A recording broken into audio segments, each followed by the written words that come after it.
हम बात करेंगे रिगार्डिंग द फंडा of step marking in CA exams. काफी लोग जो फर्स्ट टाइम सीए एग्जाम्स देने वाले होते हैं, चाहे वो हो फाउंडेशन के स्टूडेंट्स या फिर वो हो डायरेक्ट एंट्री कोर्स वाले इंटरमीडिएट के स्टूडेंट्स, उनके दिमाग में एक कंफ्यूजन बहुत ज्यादा होती है कि क्या सीए एग्जाम्स में स्टेप वाइज मार्किंग होती है या नहीं होती, होती है तो कैसे होती है। तो उस सब चीज़ों के बारे में हम बात करेंगे इन दिस वीडियो की कैसे होती है सीए एग्जाम्स में step wise marking in theoretical as well as practical papers by reviewing various the answer sheets of the toppers which is available as certified copies for the previous attempts के जो toppers थे उनकी certified copies जो है उस पर थोड़ा सा उनका रिव्यू करके हम देखेंगे कि कैसे होती है step wise marking in theoretical papers as well as in the practical papers. Fine, okay. So first question that comes to people's mind, जो कि फर्स्ट टाइम दे रहे होते हैं सीए एग्जाम, उनके दिमाग में सबसे पहला क्वेश्चन ये आता है कि क्या सीए एग्जाम्स में स्टेप वाइज मार्किंग होती है, या फिर अगर मैंने क्वेश्चन में एक एडजस्टमेंट गलत कर दी तो मुझे सीधा 5 में से 0 मिल जाएंगे, 7 में से 0 मिल जाएंगे या 7 में से एक आधा मार्क मिलेगा। So the answer to your this query is that कि सीए एग्जाम्स में स्टेप वाइज मार्किंग होती है। आप जितनी एडजस्टमेंट्स जो है वो सही करेंगे, आपने जितना आंसर सही लिखा है उतने मार्क्स आपको अलॉट जरूर होंगे। अब next question which comes to your mind is that कि स्टेप वाइज मार्किंग होती कैसी है, थ्योरेटिकल पेपर्स पे कैसे होती है, प्रैक्टिकल पेपर्स में कैसे होती है। तो उसके लिए हम क्या करते हैं, we'll review the certified copies of various people जो कि अवेलेबल हैं। हम उनकी जो सर्टिफाइड कॉपीज हैं आंसर शीट्स की, उनको देख के हम समझते हैं कि कैसे होती है step wise marking in theoretical papers and practical papers. Fine, okay. So अभी जो आपके सामने स्क्रीन पर डिस्प्ले हो रही है image, this is one of the page of the certified copies of the answer sheet of May 2019 CA foundation accounts topper, जिनका score था 96 इन CA foundation exam May 2019 attempt. 96 थे मार्क्स इनके। अभी आपके सामने जो स्क्रीन पर क्वेश्चन दिख रहा है, this question is from the chapter joint venture. Joint venture जो है वो मेन 2019 तक सीए फाउंडेशन में एक चैप्टर होता था जो नवंबर 2019 से ओमिट हो गया था। 8 मार्क का ये क्वेश्चन था जिसमें इन्होंने थोड़ी सी गड़बड़ी करी थी, but as it is being clearly visible to you on your screen कि इनको जो मार्क्स मिले हैं that is 2.5 in first account, 1.5 in second account and 1.5 in the third account. Mistakes के बावजूद इनको 5.5 मार्क्स मिले हैं आउट ऑफ 8 एंड मार्क्स जो है वो पर अकाउंट अलॉट हुए हैं। ओवरऑल 8 में से सीधा मार्क्स नहीं दिए गए, मतलब पर अकाउंट आपने जो गलतियां करी हैं उस हिसाब से वो हाफ मार्क या 1 मार्क उस अकाउंट के लिए कटा है जितनी गलतियां आपने करी हैं उस हिसाब से।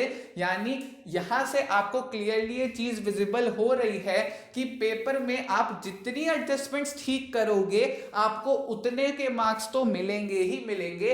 ऐसा नहीं है कि अगर आपने 10 में से 2 एडजस्टमेंट्स गलत कर दी, इस वजह से आपका एंड रिजल्ट अगर गलत आ गया तो 10 मार्क के क्वेश्चन में आपको 2 मार्क या 3 मार्क मिले। आप जितनी एडजस्टमेंट्स ठीक करोगे उस हिसाब से आपको मार्क्स जो है वो अलॉट होंगे, as you are clearly able to see in this picture as well कि इनके जो है 2 सर्कल्स हो रखे हैं एंड अलोंग विद दैट इनके जॉइंट बैंक अकाउंट में भी नीचे 2 क्रॉस लग रखे हैं एंड जो इनका आर्ज अकाउंट है उसमें भी एक क्रॉस है। स्टिल व्हाट ही और she has got is 2.5 marks in the joint venture account, ठीक है। देन जॉइंट बैंक अकाउंट में भी 1.5 एंड आर्ज अकाउंट में भी 1.5, यानी 5.5 आउट ऑफ 8 मार्क का क्वेश्चन।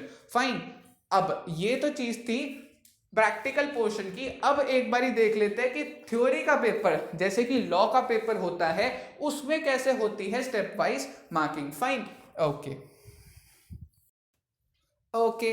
नेक्स्ट अब बात करते हैं सीए फाउंडेशन में 2019 अटेम्प्ट ओनली, लेकिन अब हम बात करेंगे पेपर 2 लॉ की। And the photo which is being visible to you on the screen, जो कि आपकी स्क्रीन के सामने डिस्प्ले हो रही है, that this is one of the paper of the certified copies of the answer sheet of the topper of law for CA foundation में 2019 attempt, जिनके थे लॉ में टोटल 60 में से इनके जो मार्क्स थे लॉ के अंदर वो थे 54। फाइन। अब बात करते हो क्वेश्चन नंबर 1 के ए पार्ट की, जो अभी आपके सामने दिख रहा है। As you are well aware, foundation में क्वेश्चन नंबर 1 जो होता है उसमें 3 पार्ट्स आते हैं, 4 मार्कर ईच। यहां पर फर्स्ट के ए पार्ट में इनसे जो क्वेश्चन पूछा गया था, it was a case study based question for 4 mark. तो इन्होंने क्या करा है, आंसर जो है उसको 3 पैराग्राफ्स में लिखा है, which is the best format to write a law question, specially the case study based question. उसको भी इन्होंने पर्टिकुलरली स्पेसिफाई कर दिया एज प्रोविजन, एनालिसिस, जिसे हम फैक्ट्स ऑफ द क्वेश्चन भी कहते हैं, और तीसरा क्या है, कंक्लूजन। अब इस क्वेश्चन में आप पर्टिकुलरली देख सकते हैं कि प्रोविजन जो है उसके अलग मार्क्स दे रखे हैं 2 मार्क्स, और कंक्लूजन जो है उसके अलग 2 marks, and thereafter total करके 4 on 4 दे रखे हैं। यानी कि अगर आप जब लॉ का पेपर दे रहे हैं, आपका प्रोविजन ठीक है, फैक्ट्स आपने सही लिखे, बट अगर आपने कंक्लूजन जो है वो गलत फ्रेम कर दिया, इसका मतलब ये नहीं है कि आपको लॉ के उस 4 मार्क के क्वेश्चन में 0 मिल जाएंगे। उसमें आपको प्रोविजन के, अगर आपने प्रोविजन बिल्कुल प्रॉपर लैंग्वेज में लिखा है तो 2 on 2, नहीं तो 1.5 या फिर 1 मार्क तो मिल ही सकता है। सो ऐसा नहीं है कि लॉ के पेपर में भी आपका जस्ट एक कंक्लूजन गलत हो गया तो आपका पूरा 4 में से 0 मिल जाएगा। आपने अगर प्रोविजन करेक्ट लिखा है तो स्टेप वाइज मार्किंग के अकॉर्डिंगली आपको उस प्रोविजन के मार्क्स जो है वो जरूर मिलेंगे। फाइन।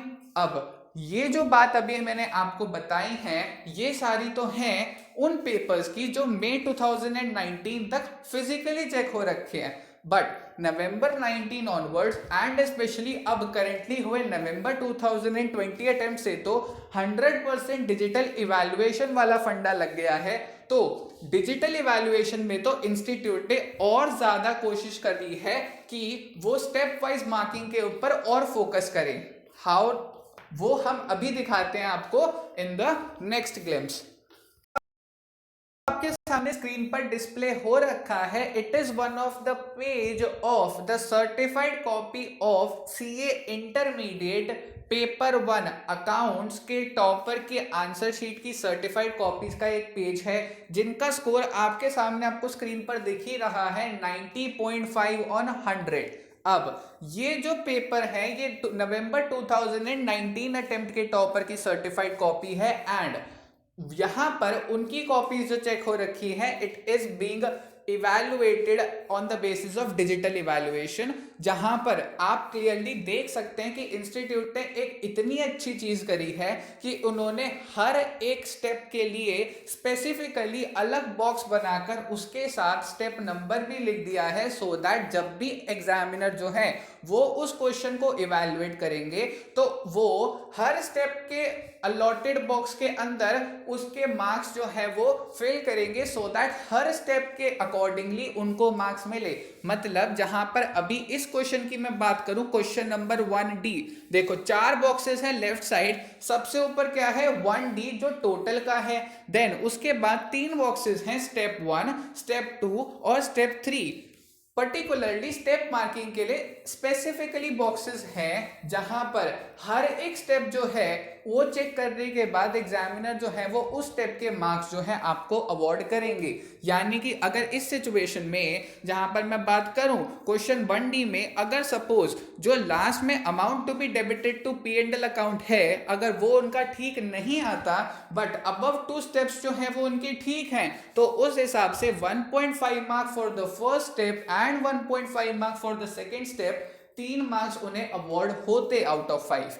यही चीज मैं बताने की कोशिश कर रहा हूं that institute is focusing a lot कि 100% जो इवैल्यूएशन हो वो स्टेप वाइज मार्किंग के हिसाब से ही हो as per the suggested answers of the institute. ठीक है, और ये चीज जो है वो डिजिटल इवैल्यूएशन के थ्रू तो अब और ज्यादा फोकस होएगी। ठीक है, जैसे कि इस क्वेश्चन में 5 मार्क्स जो है वो टोटल, और पर स्टेप जो है उन्हें मार्क्स अवॉर्ड हो रखे हैं, 1.5 थे फर्स्ट स्टेप के मार्क्स जो थे स्टेप वाइज, सेकेंड स्टेप के थे भी थे 1.5, और फाइनल स्टेप जो आंसर था उसके थे 2 मार्क्स। फाइन। अब ये था क्या, थ्योरी प्रैक्टिकल पेपर। एक बारी थ्योरी पेपर की भी सर्टिफाइड कॉपी देख लेते हैं। ओके, सो नाउ अगर हम बात करें अब थ्योरेटिकल पेपर की, तो हम अब यहां पर बात कर रहे हैं CA intermediate paper 2 corporate and other laws के इंटरमीडिएट के नवंबर 2019 के जो टॉपर थे उनकी सर्टिफाइड कॉपीज के इस क्वेश्चन की, which is question number 1B। अब इनका स्कोर था 52 on 70 in the theoretical paper, because inter के एग्जाम में लॉ के पेपर में 30 मार्क्स के एमसीक्यू होते हैं एंड 70 मार्क्स का रिटन पेपर होता है। अब आपके सामने अभी दिख रहा है जैसे कि क्वेश्चन नंबर 1 का बी पार्ट। हैंडराइटिंग देखकर आप एक चीज तो अच्छे से समझ ही गए होंगे कि handwriting is a thing which actually doesn't matter in CA exams. What matters is कि आपने कंटेंट प्रॉपर लिखा होना चाहिए। तो काफी लोग ऐसे भी हैं जिनकी हैंडराइटिंग जो है वो ज्यादा साफ नहीं है and what they think of is कि हमारी हैंडराइटिंग खराब है, शायद इस वजह से हमें कम मार्क्स मिले। तो ऐसा कुछ नहीं होता। Fine, okay. अब देखो यहां पर भी इनको क्वेश्चन नंबर 1 के बी पार्ट में फर्स्ट स्टेप जो है उसके देखो पहले प्रोविजन जो है उसके लिए उन्होंने स्टेप 1 के मार्क्स अलग अलॉट करे तो 2 मार्क्स वहां रख दिए। देन स्टेप 2 जो है उसमें देखा again it was from the provision only, उसके 2 मार्क्स अलग। And thereafter last step जो था वो क्या था, कंक्लूजन का। तो स्टेप 3 में इनको मिले 2 में से 1 और उसके बाद फिर 1 के बी पार्ट के टोटल भी ऑटोमेटिकली हो रखे हैं 5 मार्क्स। यानी कि अब ये डिजिटल इवैल्यूएशन के टाइम पर तो और ज्यादा फोकस हो रहा है on step wise marking. Step wise marking proper होती है, आप जितना सही लिखोगे आपको उस हिसाब से मार्क्स जरूर मिलेंगे। आपका आंसर जितना ठीक है आपको उसके अकॉर्डिंगली मार्क्स तो मिलेंगे ही। ऐसा कोई जरूरी नहीं है कि आपका अगर एंड रिजल्ट एंड आंसर जो है वो गलत आया है तो आपको 5 में से 0 या 10 में से 0 मिल जाएगा। जितनी एडजस्टमेंट्स आपने ठीक करी हैं उतने मार्क्स, उतने के हिसाब से आपको मार्क्स जो है वो जरूर मिलेंगे। With this I would like to end this video. I hope this video has helped you a lot in clearing the doubts regarding the step wise marking of CA exams. हो सके इस वीडियो को जरूर शेयर कीजिएगा among your friends and do like share and subscribe Commerce Friendly. Thank you very much.